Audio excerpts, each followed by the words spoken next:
ಮಳವಳ್ಳಿಯ ಹುಸ್ಕೂರಿನಲ್ಲಿ ನಾನಿದ್ದೀನಿ. ಮಾಜಿ ಶಾಸಕ ಅನ್ನದಾನಿ ಅವರ ಮನೆ, JDS ಮುಖಂಡ. ತುಂಬಾ ಸಿಂಪಲ್ ಮನೆ. ಎಷ್ಟು ಸಿಂಪಲ್ ಅಂತಂದ್ರೆ ಇಲ್ಲಿ ಒಂದು ಹೆಸರು ಕಾಣಿಸ್ತಿದೆಯಲ್ಲ, ಡಾಕ್ಟರ್ K ಅನ್ನದಾನಿ ಶಾಸಕರು, MA in PhD. ಸೊ ಇದು ಅನ್ನದಾನಿ ಅವರು. ಇಷ್ಟು ಸಿಂಪಲ್ ಮನೆಯಲ್ಲಿ ಎಷ್ಟು ಜನ ಇರ್ತೀರಿ ಅಂತ. ಸೊ ಇದು ನಮ್ ತಂದೆ ತಾಯಿ ಹುಟ್ಟಿದ ಮನೆ, ನಮ್ ತಾತನ ಮನೆ. ನಾನು ಕೂಡ ಇಲ್ಲೇ ಹುಟ್ಟಿ.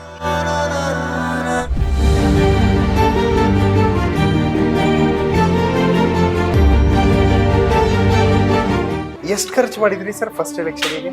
ಫಸ್ಟ್ ಎಲೆಕ್ಷನ್ಗೆ ಒಂದು 10 ಲಕ್ಷ ಸಾಲ ಎಲ್ಲ ಮಾಡ್ಕೊಂಡಿದ್ದ? ಸಾಲ. ಜೊತೆಗೆ ಈ ಗ್ರಾಮದಲ್ಲಿ ನಮ್ಮ ತಂದೆ ಒಂದ್ ರೀತಿ ಯಜಮಾನರ ರೀತಿ ಇದ್ರು. ಅವ್ರನ್ನ ಬಿಟ್ಟು ಯಾರು ಕೂಡ ಈ ಗ್ರಾಮದಲ್ಲಿ ಏನು ಮಾಡ್ತಾ ಇರ್ಲಿಲ್ಲ.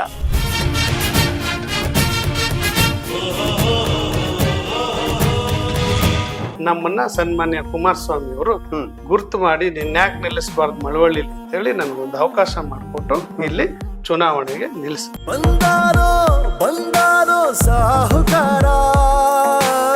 ಹೆಚ್ಚಾಗಿ ನೋಡ್ತಕ್ಕಂಥದ್ದು ರಾಜ್ಕುಮಾರ್ ಸಿನಿಮಾ. ಅದನ್ನ ನಾವು ಇಲ್ಲಿ ಹೆಚ್ಚು ರಾಜ್ಕುಮಾರ್ ಅವ್ರನ್ನ ಇಷ್ಟಪಡ್ತಾ ಇದ್ದೀವಿ. ಹುಟ್ಟಿದರೆ ಕನ್ನಡ ನಾಡಲು ಹುಟ್ಟಬೇಕು, ಮೆಟ್ಟಿದರೆ ಕನ್ನಡ ಮಣ್ಣ ಮೆಟ್ಟಬೇಕು, ಬದುಕಿದ್ದು ಜಟ ಬಂಡಿ. ಅವ್ರಿಗೆ, ಕುಮಾರಸ್ವಾಮಿ ಅವ್ರಿಗೆ ಎಲ್ಲವನ್ನೂ ಕೂಡ ನಾನೇ ಮಾಡ್ಬೇಕು ಅಂತಕ್ಕಂಥ ಆಸೆಗಳು ಆಕಾಂಕ್ಷೆ ಅವತ್ತು ಏನಿಲ್ಲ.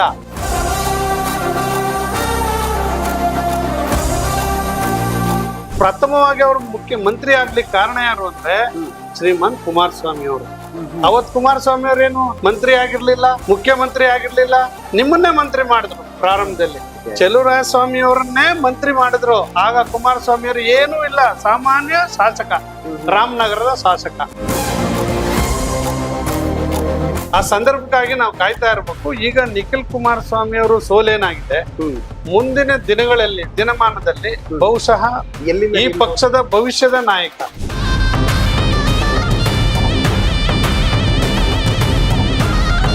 ಓಕೆ ಸರ್, ಬಂಡಾಯ ಸಾಹಿತಿಗಳ ಜೊತೆ ಇದ್ದಂಥವ್ರು, ಎಡಪಂಥೀಯ ವಿಚಾರಗಳನ್ನ ಫಾಲೋ ಮಾಡ್ತೀರಿ. ಈಗ JDS ಬಲಪಂಥೀಯ ವಿಚಾರಗಳನ್ನ ಅನುಸರಿಸುವಂತ BJP ಜೊತೆ ಕೈ ಜೋಡಿಸಿದೆ. ನಿಮ್ಗೇನ್ ಸಮಸ್ಯೆ ಇಲ್ವಾ? ಈ ಕಾರ್ಯಕ್ರಮದ ಪ್ರಾಯೋಜಕರು ವಿನಯ್ ಕುಮಾರ್ ತರೀಕೆರೆ, ಮಹಾಪ್ರಧಾನ ಕಾರ್ಯದರ್ಶಿ, ಬೆಂಗಳೂರು ಕೇಂದ್ರ ಲೋಕಸಭಾ ಕ್ಷೇತ್ರ, ಯುವ ಜನತಾ ದಳ. ಗೋಲ್ಡ್ ಲೋನ್ ಇಂಟ್ರೆಸ್ಟ್ ಎಷ್ಟು? 13,000 per month. ಅಭಯನಲ್ಲಿ ಇವತ್ತಿನ ಗೋಲ್ಡ್ ಪ್ರೈಸ್ ಚೆಕ್ ಮಾಡಿದ್ಯಾ? ಇಲ್ಲ. ಅಭಯನಲ್ಲಿ ಗೋಲ್ಡ್ ಸೇಲ್ ಮಾಡು, ಗೋಲ್ಡ್ ಇಂಟ್ರೆಸ್ಟ್ ಸೇವ್ ಮಾಡು. ಅಭಯ ಗೋಲ್ಡ್ ಬಯರ್ಸ್. ವೀಕ್ಷಕರೇ ನಮಸ್ಕಾರ, ನೀವು ನೋಡ್ತಾ ಇದ್ದೀರಾ ಹೆಲೋ ಹಿಂದೂ. ನಾನು ಸೈಯದ್ ಹಿದಾಯತ್. ಇವತ್ತು ಮಳವಳ್ಳಿಯ ಹುಸ್ಕೂರಿನಲ್ಲಿ ನಾನಿದ್ದೀನಿ. ಸೊ ಇಲ್ಲಿ ನೋಡಬಹುದು, ಇದು ಮಾಜಿ ಶಾಸಕ ಅನ್ನದಾನಿ ಅವರ ಮನೆ, JDS ಮುಖಂಡ. ಇನ್ಫ್ಯಾಕ್ಟ್ ಇಲ್ಲಿ ನೋಡಿ, ಅವ್ರದ್ದೊಂದು ಬರ್ತ್ಡೇ ವಿಶಸ್ ಕೋರುವಂತಹ ಅದ್ಭುತವಾಗಿರುವಂತಹ ಒಂದು ಬ್ಯಾನರ್ ಇದೆ. ತುಂಬಾ ಸಿಂಪಲ್ ಮನೆ, ಅವರ ಸಹೋದರನ ಮನೆ. ಈಗ ತೋಟದಲ್ಲಿ ಹೊಸ ಮನೆ ಕೂಡ ಕಟ್ಟಿಸ್ತಾ ಇದ್ದಾರೆ. ಇದು ನೋಡಿ ಎಷ್ಟು ಸಿಂಪಲ್ ಅಂತಂದ್ರೆ ಇಲ್ಲಿ ಒಂದು ಹೆಸರು ಕಾಣಿಸ್ತಿದೆಯಲ್ಲ, ಡಾಕ್ಟರ್ K ಅನ್ನದಾನಿ ಶಾಸಕರು, MA in PhD.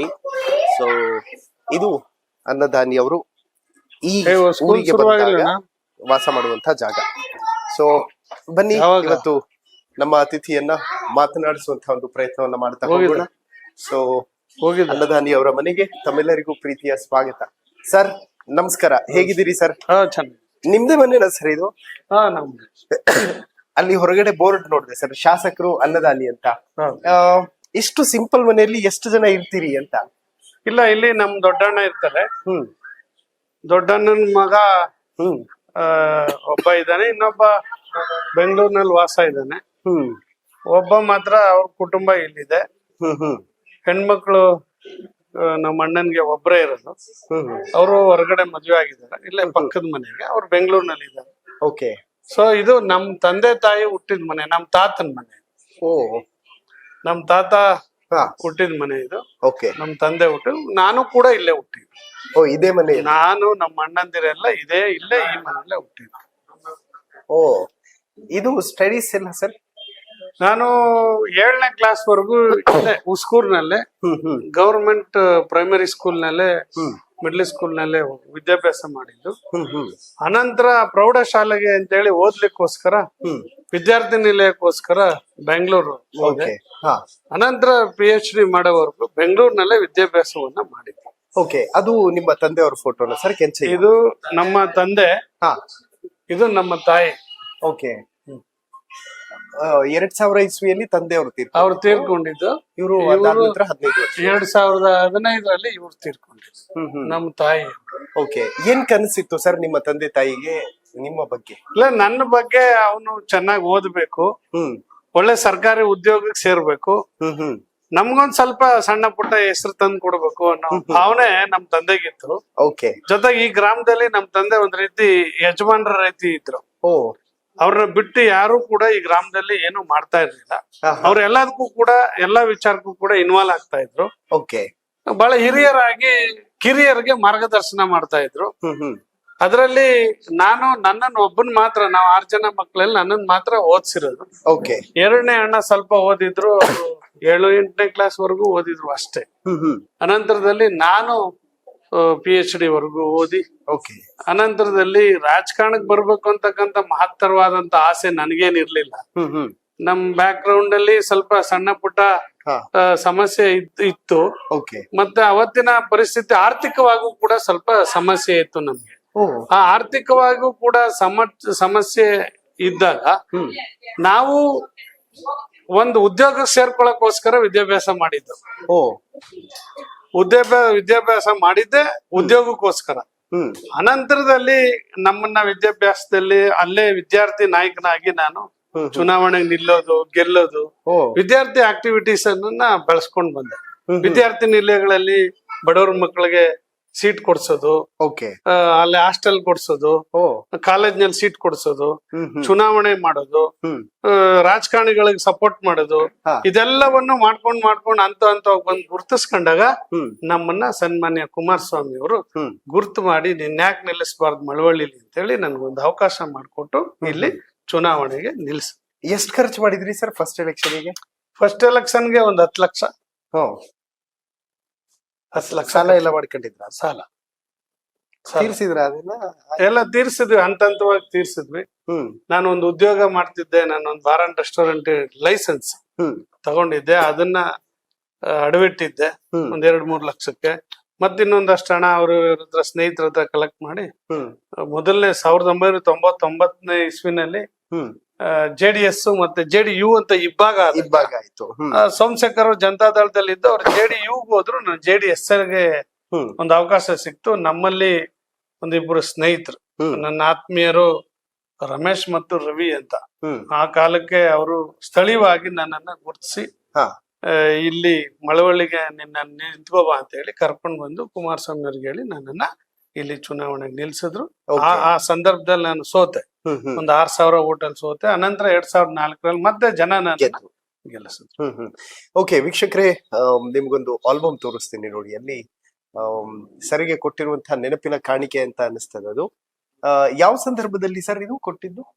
ನಾನೇ ಶಾಸಕನಾಗಿದ್ದಾಗ ಬೇರೆಯವ್ರಿಗೆ ಕೊಟ್ಟಿದ್ದದು. ನನ್ ಫೋಟೋ ಹಾಕಿ ಬೇರೆಯವ್ರಿಗೆ ನೆನಪಿನ ಕಾಣಿಕೆ ಕೊಟ್ಟಿರೋದು. ಓಕೆ, ಅಂದ್ರೆ ಕ್ಷೇತ್ರದಲ್ಲಿ ನಾನ್ ಶಾಸಕನಾಗಿದ್ದಾಗ ಈಗ 2020ರಲ್ಲಿ 21ರಲ್ಲಿ ಕೊಟ್ಟಿರ್ತಕ್ಕಂಥದ್ದು. ಅದು ಸಾಧನೆ ಮಾಡಿರ್ತಕ್ಕಂಥ ರೈತರಿಗೆ ಕೊಟ್ಟಿರ್ತಕ್ಕಂಥದ್ದು. ಅದನ್ನ ನನ್ನ ಭಾವಚಿತ್ರವನ್ನ ಅಳವಡಿಸಿ ಅದನ್ನ ಕೊಟ್ಟಿದ್ದಾರೆ. ಓಕೆ ಸರ್, ಟಿವಿ ಎಲ್ಲ ನೋಡ್ತೀರಾ? ಅಂದ್ರೆ ನ್ಯೂಸ್ ಚಾನೆಲ್ ನೋಡ್ತೀರಾ ಅಥವಾ ಸಿನಿಮಾ ಏನಾದ್ರು? ನ್ಯೂಸ್ ಚಾನೆಲ್ ನೋಡ್ತೀವಿ, ಸಿನಿಮಾ ರಾಜ್ಕುಮಾರ್ದ ಹಳೆ ಪಿಕ್ಚರ್ಗಳು ಬಂದ್ರೆ ನೋಡ್ತೀವಿ.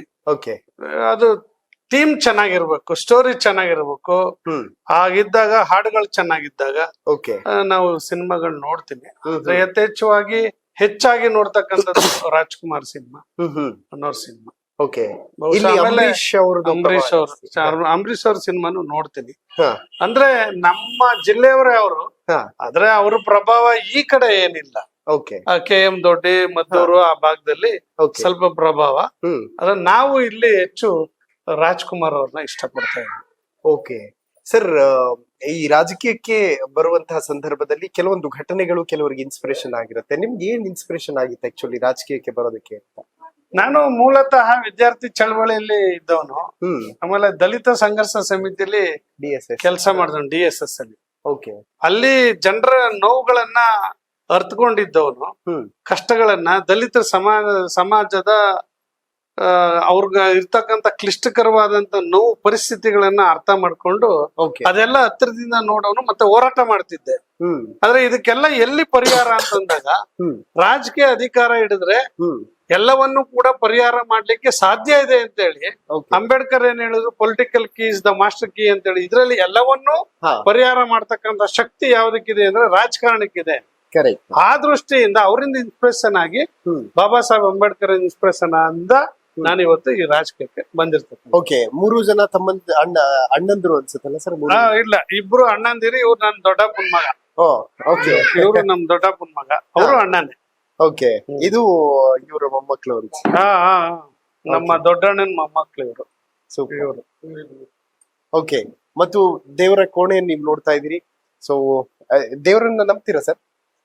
ಅವ್ರು ನಂಬ್ತಾರೆ, ನಮ್ಮ ಅಣ್ಣಂದಿರು ತಮ್ಮಂದಿರೆಲ್ಲ ನಂಬ್ತಾರೆ. ನೀವು ನಂಬ್ತಾರೆ, ನಾವು ಸ್ವಲ್ಪ ಕಡಿಮೆ. ಯಾಕೆ ಸರ್? ಯಾಕೆಂದ್ರೆ ನಾನು ಮೂಲತಃ ಬಂಡಾಯದಿಂದ ಬಂದಿರೋನು. ಆಮೇಲೆ ಬಂಡಾಯ ಸಾಹಿತಿ ಶಿಷ್ಯ ನಾನು, ಸಿದ್ಲಿಂಗ ಅವ್ರ ಶಿಷ್ಯ, ಬರಗೂರು ರಾಮಚಂದ್ರಪ್ಪ ಅವ್ರ ಶಿಷ್ಯ ನಾನು. ಆಮೇಲೆ ಅಂಬೇಡ್ಕರ್ ಅವ್ರ ವಿಚಾರಗಳನ್ನ ಓದಿ ತಿಳ್ಕೊಂಡು ಬುದ್ಧ ಇದೆ. ನಾನು ಅಂಬೇಡ್ಕರ್ ಅವ್ರ ವಿಚಾರಗಳನ್ನ ತಿಳ್ಕೊಂಡು ಸ್ವಲ್ಪ ಅಂದ್ರೆ ಅತಿ ಹೆಚ್ಚು ಅಲ್ಲ, ಅತಿ ತೀರಾ ನಾನು ದೇವರುಗಳ ಬಗ್ಗೆ ಅಷ್ಟು ನಂಬಿಕೆ ಕೂಡ ನನಗೆ ಕಡಿಮೆ. ಆದ್ರೆ ಹಾಗಂತ ಪೂರ್ತಿ ಇಲ್ಲ ಅಂತಲ್ಲ, ಬಟ್ ಈ ವಿಚಾರಗಳಲ್ಲಿ ಸ್ವಲ್ಪ ಎಡಪಂಥೀಯದಲ್ಲಿ ಹೋರಾಟ ಮಾಡ್ಕೊಂಡು ದಲಿತ ಸಂಘ ಸಮಿತಿಲಿ ಹೋರಾಟ ಮಾಡ್ಕೊಂಡು ಬಂದಿದ್ರಿಂದ ನಾನು ಜನರ ಸೇವೆನಲ್ಲೇ ದೇವ್ರು ಕಾಣ್ಬೇಕು ಅಂತ ಪ್ರಯತ್ನ ಮಾಡ್ತಾ ಇರ್ತಕ್ಕಂಥ ಸಂದರ್ಭದಲ್ಲಿ ಎಲ್ಲಾ ದೇವ್ರು ಒಂದೇ ಇರ್ತಕ್ಕಂಥ ಭಾವನೆಯಿಂದ ನಾನು ಜನಗಳ ಸೇವೆ ಮಾಡ್ತೀನಿ. ಓಕೆ ಸರ್, ಬಂಡಾಯ ಸಾಹಿತಿಗಳ ಜೊತೆ ಇದ್ದಂಥವ್ರು ಎಡಪಂಥೀಯ ವಿಚಾರಗಳನ್ನ ಫಾಲೋ ಮಾಡ್ತೀರಿ. ಈಗ JDS ಬಲಪಂಥೀಯ ವಿಚಾರಗಳನ್ನ ಅನುಸರಿಸುವಂತ ಬಿಜೆಪಿ ಜೊತೆ ಕೈ ಜೋಡಿಸಿದೆ. ನಿಮ್ಗೇನ್ ಸಮಸ್ಯೆ ಇಲ್ವಾ ಅಂತ? ಇಲ್ಲ, ನನಗೇನ್ ಅನ್ಸಲ್ಲ. ಯಾಕೆಂದ್ರೆ ರಾಜಕಾರಣವಾಗಿ ಸಂದರ್ಭಗಳಲ್ಲಿ ಒಂದೊಂದು ತೀರ್ಮಾನ ಆಗ್ತದೆ. ಕರೆಕ್ಟ್. ಆ ತೀರ್ಮಾನಕ್ಕೆ ನಾವು ತಲೆ ಬಾಗ್ಲೇಬೇಕಾಗ್ತದೆ. ನನಗೆ ದೇವಸ್ಥಾನಕ್ಕೆ ಹೋಗಕ್ ಇಷ್ಟ ಇಲ್ಲದೆ ಇರ್ಬೋದು, ಆದ್ರೆ ನನ್ನ ಕಾರ್ಯಕರ್ತರ ನಂಬಿಕೆ, ನನ್ನ ಮುಖಂಡರ ನಂಬಿಕೆ, ನನ್ನ ಪಕ್ಷದ ನಂಬಿಕೆಯಿಂದ ನಾನು ದೇವಸ್ಥಾನಕ್ಕೆ ಹೋಗ್ಲೇಬೇಕಾದಂತ ಅನಿವಾರ್ಯ ಇದೆ. ಆ ತರ ಇದು ಕೂಡ ಇದು ಕೂಡ ಅದೇ ರೀತಿ ಅವರ ನಂಬಿಕೆ ಮೇಲೆ ಹೋಗುತ್ತೆ. ಸರ್, JDS ನಾಯಕರನ್ನ ಉಳಿಸ್ಕೊಳ್ಳೋದಿಲ್ಲ, ಎಲ್ಲಿ ತಮ್ಮ ಮನೆಯವ್ರನ್ನ ಓವರ್ಟೇಕ್ ಮಾಡ್ಬಿಡ್ತಾರೆ ಅನ್ನೋ ಕಾರಣಕ್ಕೆ ತುಂಬಾ ಜನರನ್ನ ಹಿಡಿದಿಟ್ಕೊಳ್ಳುವಂತ ಪ್ರಯತ್ನ ಮಾಡ್ತಾರೆ ಅಂತೆಲ್ಲ ಹೇಳ್ತಾರೆ. ಸತ್ಯನಾ ಅದು? ಯಾವುದು ಕೂಡ ಸತ್ಯ ಅಲ್ಲ. ಇವತ್ತು ಕುಮಾರಸ್ವಾಮಿ ಅವರು ಒಬ್ರು ಮುಖ್ಯಮಂತ್ರಿ ಆಗ್ತಾರೆ, ಉಳಿದಂತೆ ಅವರ ಸುತ್ತ ಯಾರೇ ಇದ್ರು ಕೂಡ ಅವರೆಲ್ಲ ಮಂತ್ರಿಗಳಾಗ್ತಾರೆ, ಶಾಸಕರಾಗ್ತಾರೆ. ಎಲ್ಲ ಕಡೆ ಕುಮಾರಸ್ವಾಮಿ ಅವರು ಒಬ್ಬರೇ ನಿಲ್ಲಕ್ಕಾಗುತ್ತಾ? ಕುಮಾರಸ್ವಾಮಿ ಅವರು ಎಲ್ಲಾ ಮಂತ್ರಿಗಳು ಅವ್ರನ್ನ ನಿಭಾಯಿಸಕ್ಕಾಗುತ್ತಾ? ಅದೆಲ್ಲ ಸುಳ್ಳು ವದಂತಿಗಳು. ಅವ್ರಿಗೆ ಅವಶ್ಯಕತೆ ಬಿದ್ದಾಗ ಅವ್ರ ನಾಯಕತ್ವ, ಅವ್ರ ನಮ್ ನಾಯಕರು, ಪಕ್ಷ ಕಟ್ಟಿರ್ತಕ್ಕಂಥವ್ರು, ಅವ್ರ ಹಿಂದೆ ನಾವೆಲ್ಲರೂ ಕೂಡ ಹೋಗ್ಬೇಕು, ಫಾಲೋ ಮಾಡ್ಬೇಕಾಗಿರ್ತಕ್ಕಂಥದ್ದು ನಮ್ಮ ಜವಾಬ್ದಾರಿ. ಅದನ್ನ ಹೊರತುಪಡಿಸಿ ನನ್ನ ಸ್ಥಾನಕ್ಕೆ ಎಲ್ಲಿ ಕೂತು ಬರುತ್ತೋ, ಕುಮಾರಸ್ವಾಮಿ ನನ್ನ ಸ್ಥಾನಕ್ಕೆ ಎಲ್ಲಿ ಇದ್ ಮಾಡ್ತಾರೋ, ಅವ್ರಿಗೇನ್ ಅವಶ್ಯಕತೆ ಇಲ್ಲ. ಅವ್ರಿಗೆ ಕುಮಾರಸ್ವಾಮಿ ಅವ್ರಿಗೆ ಎಲ್ಲವನ್ನೂ ಕೂಡ ನಾನೇ ಮಾಡ್ಬೇಕು ಅಂತಕ್ಕಂತ ಆಸೆಗಳು ಆಕಾಂಕ್ಷೆ ಅವತ್ತು ಏನಿಲ್ಲ. ಎಲ್ಲಾರನು ಕೂಡ ಮುಂದೆ ತರಬೇಕು ಅಂತಕ್ಕಂಥದ್ದು ಈಗ ಬಹಳಷ್ಟು ಜನ ಇವತ್ತು ಹೊರಟ್ಟಿ ಅವ್ರು ಎಲ್ಲಿದ್ರು, ಅವ್ರನ್ನ ಮಂತ್ರಿ ಮಾಡಿದ್ಯಾರು? ಇವತ್ತು ಅವತ್ತು ಬಿಜೆಪಿಗೆ ಹೋಗಿ ಸ್ಪೀಕರ್ ಆಗಿದ್ದಾರೆ. ಇವತ್ತು ಕುಮಾರಸ್ವಾಮಿ ಅವರು ಅವ್ರನ್ನ ಮಂತ್ರಿ ಮಾಡಿದ್ದು ಅವರ ಮಂತ್ರಿ ಮಂಡಲದಲ್ಲಿ. ಇವತ್ತು ಚಲುವರಾಯ ಸ್ವಾಮಿ ಅವ್ರು ಎಲ್ಲಿದ್ರು? MP ಆದ್ರು, MLA ಆದ್ರು, ಜಿಲ್ಲಾ ಪಂಚಾಯತಿ ಮೆಂಬರ್ ಆದ್ರು, ಉಪಾಧ್ಯಕ್ಷರಾದ್ರು ಜಿಲ್ಲಾ ಪಂಚಾಯತಿಗೆ. ಇವತ್ತು ಮಂತ್ರಿಗಳಾಗಿದ್ದಾರೆ. ಅವರು ಆಗ್ಲೇ ಕುಮಾರಸ್ವಾಮಿ ಅವ್ರ ಕ್ಯಾಬಿನೆಟ್ ಅಲ್ಲಿ ಮಂತ್ರಿ ಆಗಿದ್ದಂತವ್ರು, ಧರ್ಮಸಿಂಗ್ ಸಂಪುಟದಲ್ಲಿ ಮಂತ್ರಿ ಆಗಿದ್ದಂತವ್ರು. ಇದನ್ನೆಲ್ಲ ಅವಕಾಶ ಕಲ್ಪಿಸ್ಕೊಟ್ಟಿದ್ರು. ಪ್ರಥಮವಾಗಿ ಅವ್ರು ಮಂತ್ರಿ ಆಗ್ಲಿಕ್ಕೆ ಕಾರಣ ಯಾರು ಅಂದ್ರೆ ಶ್ರೀಮಾನ್ ಕುಮಾರಸ್ವಾಮಿ ಅವರು. ಅವತ್ ಕುಮಾರಸ್ವಾಮಿ ಅವ್ರೇನು ಮಂತ್ರಿ ಆಗಿರ್ಲಿಲ್ಲ, ಮುಖ್ಯಮಂತ್ರಿ ಆಗಿರ್ಲಿಲ್ಲ, ನಿಮ್ಮನ್ನೇ ಮಂತ್ರಿ ಮಾಡಿದ್ರು ಪ್ರಾರಂಭದಲ್ಲಿ. ಚಲುವರಾಯಸ್ವಾಮಿ ಅವ್ರಿಗೆ ಹೇಳ್ತಾ ಇರೋದು, ಚಲುವರಾಯಸ್ವಾಮಿ ಅವ್ರನ್ನೇ ಮಂತ್ರಿ ಮಾಡಿದ್ರು. ಆಗ ಕುಮಾರಸ್ವಾಮಿ ಅವರು ಏನೂ ಇಲ್ಲ, ಸಾಮಾನ್ಯ ಶಾಸಕ, ರಾಮನಗರದ ಶಾಸಕ. ಅವತ್ತು ಚಲುವರಾಯಸ್ವಾಮಿಯನ್ನು ಮಂತ್ರಿ ಮಾಡ್ಬೇಕು ಅಂತ ಹೇಳಿ ಧರ್ಮಸಿಂಗ್ ಅವ್ರ ಸಂಪುಟದಲ್ಲಿ, ಮತ್ತೆ ಅವ್ರ ಮುಖ್ಯಮಂತ್ರಿ ಆದ ಬದಲಾವಣೆ ಸಂದರ್ಭದಲ್ಲಿ ಮುಖ್ಯಮಂತ್ರಿ ಆದಾಗ ಅವ್ರನ್ನ ಸಾರಿಗೆ ಸಚಿವರು ಮಾಡಿದ್ದು ಇದೇ ಕುಮಾರಸ್ವಾಮಿ ಅವರು. ಅದನ್ನೆಲ್ಲವನ್ನು ಕೂಡ ಅವರು ಕೂಡ ಅರ್ಥ ಮಾಡ್ಕೋಬೇಕು ಅನ್ನೋದು ನನ್ನ ಒಂದು ಅನಿಸಿಕೆ. ಓಕೆ ಸರ್, JDS 7ಕ್ಕೆ 7 ಸ್ಥಾನಗಳನ್ನ ಪಡ್ಕೊಂಡಿತ್ತು ಈ ಹಿಂದೆ. ಯಾಕೆ ಬಹುತೇಕ ಸ್ಥಾನಗಳು ಕೈ ತಪ್ಪೋಯ್ತು? JDSಗೆ ಎಲ್ಲೋ ಒಂದು ಕಡೆ ಮಂಡ್ಯದಲ್ಲಿ ಅಥವಾ ಹಳೆ ಮೈಸೂರು ಭಾಗದಲ್ಲೂ ಕೂಡ ಹಿಡಿತ ತಪ್ಪಿ ಹೋಗ್ತಿದೆ ಅನ್ನೋ ಮಾತುಗಳಿದೆ. ಈ ಭೂಮಿ ಮೇಲೆ ಕುಮಾರಸ್ವಾಮಿ ಅವರು ದೇವೇಗೌಡರು ಇರೋವರೆಗೂ ಈ ಜಿಲ್ಲೆನಲ್ಲಿ ಯಾವುದೇ ಸಂದರ್ಭದಲ್ಲೂ ಕೂಡ JDS ನ ಹಿಡಿತ ತಪ್ಪಲಿಕ್ಕೆ ಸಾಧ್ಯನೇ ಇಲ್ಲ. ಎಸ್ಪೆಷಲಿ ಮಂಡ್ಯ, ಹಳೆ ಮೈಸೂರು ಪ್ರಾಂತ್ಯದಲ್ಲಿ ದೇವೇಗೌಡಜಿ ಅವರ ಪ್ರಭಾವ ಜಾಸ್ತಿ ಇದೆ. ಓಕೆ, ಕುಮಾರಸ್ವಾಮಿ ಅವರ ಪ್ರಭಾವ ಜಾಸ್ತಿ ಇದೆ. ಅವರು ಈ ಪಕ್ಷವನ್ನ ಕಟ್ತಾರೆ. ಎಲ್ಲೇ ಯಾವುದೇ ಸಂದರ್ಭ ಬಂದ್ರು ಕೂಡ ಇದನ್ನ ಮೇಲ್ದರ್ಜೆಗೆ ತಗೊಂಡೋಗ್ತಕ್ಕಂತ ಶಕ್ತಿ ಅವ್ರಿಗಿದೆ. ಯಾವತ್ತೂ ಕೂಡ ಈ ಭಾಗದಲ್ಲಿ JDS ಅನ್ನ ಮೂಲ ಗುಂಪು ಮಾಡ್ಲಿಕ್ಕೂ ಸಾಧ್ಯ ಇಲ್ಲ, ಅದನ್ನ ವರ್ಚಸ್ನ ಕಡಿಮೆ ಮಾಡ್ಲಿಕ್ಕೂ ಸಾಧ್ಯ. ಮತ್ತೆ ಯಾಕೆ ಸ್ಥಾನಗಳು ಹೋಯ್ತು ಅಂತ? ಅದು ಕಳೆದ ಬಾರಿ ಬೇರೆ ಬೇರೆ ಕಾರಣಾಂತರಗಳಿಂದ. ಇವತ್ತು ಕುಮಾರಸ್ವಾಮಿ ಅವರು ಮುಖ್ಯಮಂತ್ರಿಗಳಾಗಿ ರಾಜೀನಾಮೆ ಕೊಟ್ಟಿದ್ದು, ತದನಂತರದಲ್ಲಿ ಪಕ್ಷಗಳ ಸಂಘಟನೆ ಅಥವಾ ಅಭಿವೃದ್ಧಿ ಕಾರ್ಯಗಳು, ಅಥವಾ ಈ ಭಾಗದಲ್ಲಿ ಇನ್ನೊಬ್ಬ ಪ್ರಭಾವಿ ನಾಯಕ ಇದ್ದಾನೆ ಅವನೊಬ್ಬ ಒಂದ್ಸಾರಿ ಮುಖ್ಯಮಂತ್ರಿ ಮಾಡ್ಬೇಕು ಅಂತಾನೋ, ಹಳೆ ಮೈಸೂರು ಪ್ರಾಂತ್ಯದಲ್ಲಿ ಕಾಂಗ್ರೆಸ್ ನಲ್ಲಿ ಒಬ್ಬ ಪ್ರಭಾವಿ ನಾಯಕ ಅವನು ನಾನು ಇನ್ನೊಂದ್ಸಾರಿ ಮುಖ್ಯಮಂತ್ರಿ ಆಗ್ತೀನಿ, ಕುಮಾರಸ್ವಾಮಿ ಆಗಿದ್ದಾರೆ 2 ಬಾರಿ, ದೇವೇಗೌಡರು ಸಾಹೇಬರಾಗಿದ್ದಾರೆ, SM ಕೃಷ್ಣ ಅವರಾಗಿದ್ದಾರೆ. ಈ ಭಾಗದಲ್ಲಿ ಹಳೆ ಮೈಸೂರು ಪ್ರಾಂತ್ಯದಲ್ಲಿ ನಾನು ಕೂಡ ಒಬ್ಬನಿಗೆ ಅವಕಾಶ ಇದೆ ಕಾಂಗ್ರೆಸ್ ಅಲ್ಲಿ, ನನ್ಗೊಂದು ಅವಕಾಶ ಮಾಡ್ಕೊಡ್ಲಾಗಿ. ಈಗ ಮಂಡ್ಯ ಜಿಲ್ಲೆಯ ಜನ ಅಭಿವೃದ್ಧಿಗೋ ಇನ್ನೊಂದಕ್ಕೋ ಅವ್ರೇನು ಅಷ್ಟು ಇದು ಮಾಡಲ್ಲ, ಆದ್ರೆ ಭಾವನೆಗಳಿಗೆ ಭಾವನಾತ್ಮಕವಾಗಿ ಯಾರಾದ್ರೂ ಸ್ಪಂದಿಸ್ತಾರೆ, ಭಾವನಾತ್ಮಕವಾಗಿ ತುಂಬಾನೇ ಹತ್ರ ಹೋಗ್ತಾರೆ ಅಂತಂದ್ರೆ ಅದು ಮಂಡ್ಯ ಜಿಲ್ಲೆಯ ಜನ. ಕರೆಕ್ಟ್. ಭಾವನೆಗಳಿಗೆ ಬಹಳ ಹತ್ರದಲ್ಲಿ ಭಾವನಾತ್ಮಕವಾಗಿ ಹತ್ರ ಇರೋ ಕೂರ್ಸ್ಕೊಳ್ಳೋರು ನಮ್ಮ ಮಂಡ್ಯ ಜಿಲ್ಲೆಯ ಜನ. ಆ ಕಾರಣಾಂತರದಿಂದ ಅವ್ರಿಗೆ ಈ ಬಾರಿ ಜನರು ಸ್ವಲ್ಪ ಒಲವು ತೋರಿಸಿದ್ದಾರೆ ಅಂತಕ್ಕಂಥದ್ದು ನಮ್ಮ ಒಂದು ಒಳ ಚರ್ಚೆ. ಓಕೆ ಸರ್, ದೇವೇಗೌಡರು ಮತ್ತು ಕುಮಾರಸ್ವಾಮಿ ಅವರು ಇರುವ ತನಕ ಹಳೆ ಮೈಸೂರು ಭಾಗದಲ್ಲಾಗಲಿ ಅಥವಾ ಮಂಡ್ಯದಲ್ಲಾಗಲಿ JDS ಗೆ ಏನು ಸಮಸ್ಯೆ ಇಲ್ಲ ಅಂತ ಹೇಳ್ತಾ ಇದ್ರಿ. ನಿಖಿಲ್ಗೆ ಆ ಕೆಪಬಿಲಿಟಿ ಇಲ್ವಾ ಅಂತ? ನಿಖಿಲ್ಗೆ ಕೆಪಬಿಲಿಟಿ ಇಲ್ಲ ಅಂತ ನಾವ್ ಹೇಳಲ್ಲ.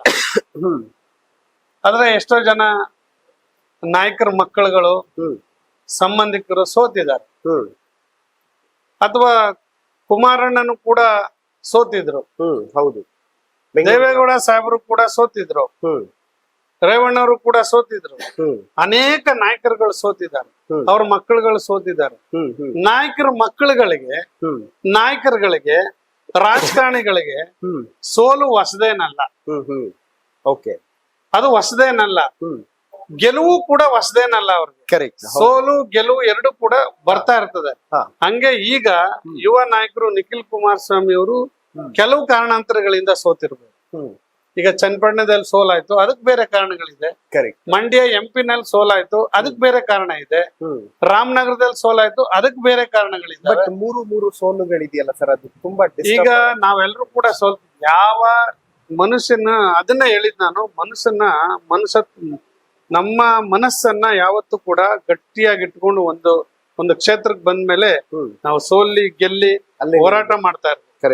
ನಿರಂತರವಾಗಿ ಯಾವತ್ತಾರು ಒಂದಿನ ಜನ ನಮ್ಮನ್ನ ಕೈ ಹಿಡಿತಾರೆ, ಸಹಕಾರ ಮಾಡ್ತಾರೆ, ಸಹಾಯ ಮಾಡ್ತಾರೆ, ಆಶೀರ್ವಾದ ಮಾಡ್ತಾರೆ. ಆ ಸಂದರ್ಭಕ್ಕಾಗಿ ನಾವು ಕಾಯ್ತಾ ಇರ್ಬೇಕು. ಹೌದು, ಆ ಸಂದರ್ಭಕ್ಕಾಗಿ ನಾವು ಕಾಯ್ತಾ ಇರ್ಬೇಕು. ಈಗ ನಿಖಿಲ್ ಕುಮಾರಸ್ವಾಮಿ ಅವರು ಸೋಲೇನಾಗಿದೆ, ಮುಂದಿನ ದಿನಮಾನದಲ್ಲಿ ಬಹುಶಃ ಭವಿಷ್ಯದ ನಾಯಕ, ಈ ಪಕ್ಷದ ಭವಿಷ್ಯದ ನಾಯಕ ಮುಂದಿನ ದಿನಗಳಲ್ಲಿ ಖಂಡಿತವಾಗ್ಲೂ ಕೂಡ ಅವರು ಇನ್ನು 2-3 ವರ್ಷದಲ್ಲಿ ಅವರು ಶಾಸಕರಾಗಿ ವಿಧಾನಸಭೆ ಪ್ರವೇಶ ಮಾಡ್ತಾರೆ. ಇವತ್ತು ನಮ್ಮ ಪಕ್ಷವನ್ನು ಕೂಡ ಒಂದು ಸಂಘಟನಾತ್ಮಕವಾಗಿ ತಗೊಂಡೋಗ್ತಾರೆ ಅಂತಕ್ಕಂಥ ನಂಬಿಕೆ ಇದೆ. ಆದ್ರೆ ಅವರು ಸೋತಿದ್ದಾರೆ ಅಂತಕ್ಕಂಥ ಮನೇಲಿ ಏನ್ ಕೂತಿಲ್ಲ ಅಥವಾ ಬೇಸರ ಪಟ್ಕೊಂಡಿಲ್ಲ, ಅಥವಾ ಈ ಫೀಲ್ಡ್ ಏನ್ ತೊರಿತೀನಿ ಅಂತ ಹೇಳಿಲ್ಲ. ಅದು ನಿರಂತರವಾಗಿ ಜನಗಳ ಜೊತೆಲಿ ಇದ್ಕೊಂಡು ಸಮಾಜ ಸೇವೆಯಲ್ಲಿ ತೊಡಗಿಸ್ಕೊಂಡು ಕೆಲಸ ಮಾಡ್ತಾ ಇದ್ದಾರೆ. ಈಗ ನಿನ್ನೆ ನಾಗಮಂಗಲದಲ್ಲಿ ಒಂದು ದೇವಸ್ಥಾನ, ಇದು ಕಲ್ಯಾಣ ಮಂಟಪ ಉದ್ಘಾಟನೆ ಇತ್ತು, ಅಲ್ಲಿ ಹೋಗಿದ್ರು. ಮೈಸೂರು ಒಂದು ಕಾರ್ಯಕ್ರಮ ಇತ್ತು, ಅಲ್ಲೋಗಿದ್ದಾರೆ. ಬೆಂಗಳೂರು ಮಳೆ ಹಾನಿ ಪ್ರದೇಶಕ್ಕೆ ಭೇಟಿ ಕೊಟ್ಟಿದ್ದಾರೆ, ಅವ್ರ ಕಷ್ಟ ಸುಖಗಳನ್ನ ನೋಡಿದ್ದಾರೆ. ಮೊನ್ನೆ IPL RCB ಗೆದ್ದಂತ ಸಂದರ್ಭದಲ್ಲಿ ಅದನ್ನ 11 ಜನ ತುಳಿತಕ್ಕೆ ಕಾಲ್ ತುಳಿತಕ್ಕೆ ಹೋಗಿ ಸಾವನ್ನಪ್ಪಿಕೊಂಡು ಅವ್ರ ಮನೆಗೆಲ್ಲ ಭೇಟಿ ಕೊಡ್ತೀನಿ ಅಂತ ಹೇಳಿ ಈಗಾಗ್ಲೇ ಹಾ. ಮೀಡಿಯಾದಲ್ಲಿ ಹೌದು. ಮಾಧ್ಯಮದಲ್ಲಿ ಹೇಳಿದ್ದಾರೆ. ಹಂಗಾಗಿ ಅವರು ನಿರಂತರವಾಗಿ ತೊಡಗಿಸ್ಕೊಂಡಿದ್ದಾರೆ. ಒಳ್ಳೆ ನಾಯಕರ ಆಗ್ತಾರೆ ಅಂತ ಖಂಡಿತ, ಯಾವುದೇ ಅನುಮಾನ ಬೇಡ. ಓಕೆ, ವೆಲ್ ಫೈನಲಿ ಏನ್ ಹೇಳೋದಕ್ಕೆ ಇಷ್ಟಪಡ್ತೀರಿ ಸರ್ ಕಾರ್ಯಕ್ರಮದ ಮುಖಾಂತರ? ಏನಿಲ್ಲ, ನಿಮ್ಮ ಇವತ್ತು ವಾಹಿನಿ ಬಂದು ನನ್ನನ್ನ ಸಂದರ್ಶನ ಮಾಡಿದ್ದು, ಓಕೆ, ನನ್ನ ಮನದಾಳದ ಮಾತುಗಳನ್ನ ಹಂಚ್ಕೊಳ್ಲಿಕ್ಕೆ ಇದು ನೀವು ಅವಕಾಶ ಮಾಡಿಕೊಟ್ಟಿದ್ದಕ್ಕೆ ನಿಮ್ಗೆ ನಾನು ಧನ್ಯವಾದಗಳನ್ನ ಹೇಳಲಿಕ್ಕೆ ಬಯಸ್ತೇನೆ. ಓಕೆ, ಜೊತೆಗೆ ಈಗ ನನ್ನ ಕುಟುಂಬದ ಹಿನ್ನೆಲೆ, ನನ್ನ ಜೊತೆಲಿ ಇರ್ತಕ್ಕಂತ ನನ್ನ ಸಹೋದರರು, ಮತ್ತೆ ನಾವು ಬದುಕ್ತಾ ಇರ್ತಕ್ಕಂತ ಪರಿಸರ, ನಾವು ಇಲ್ಲಿ ಜೀವನ ಮಾಡ್ತಾ ಇರ್ತಕ್ಕಂಥದ್ದು ಯಾವ ರೀತಿಯಲ್ಲಿ ಅಂತಕ್ಕಂಥದ್ದೆಲ್ಲವನ್ನು ಕೂಡ ಈ ಸಮಾಜಕ್ಕೆ, ಈ ಜನರಿಗೆ ಪರಿಚಯ ಮಾಡ್ಕೊಡ್ಲಿಕ್ಕೆ ತಮ್ಮಿಂದ ಇದು ಬಹಳ ಅನುಕೂಲ ಆಗಿದೆ ಅಂತಕ್ಕಂಥದ್ದು ನನ್ನ ವೈಯಕ್ತಿಕ ಅಭಿಪ್ರಾಯ. ಜೊತೆಗೆ ನೀವು ನನ್ನನ್ನ ಸಂದರ್ಶನ ಮಾಡಿ ನನ್ನ ವಿಚಾರಗಳನ್ನ ಮತ್ತು ನನ್ನ ಈ ಮಳವಳ್ಳಿ ತಾಲೂಕಿನ ಜನರ ಮತದಾರರ ಸಂಬಂಧವನ್ನ ಇವತ್ತು ನಾನು ಹೇಳ್ಕೊಳ್ಲಿಕ್ಕೆ ಒಂದು ಅವಕಾಶ ಸಿಕ್ಕಿದೆ. ಅದಕ್ಕಾಗಿ ನಾನು ವಿಶೇಷವಾಗಿ ನಿಮ್ಮ ವಾಹಿನಿಗೆ ನಾನು ಧನ್ಯವಾದಗಳನ್ನ ಹೇಳ್ತೇನೆ.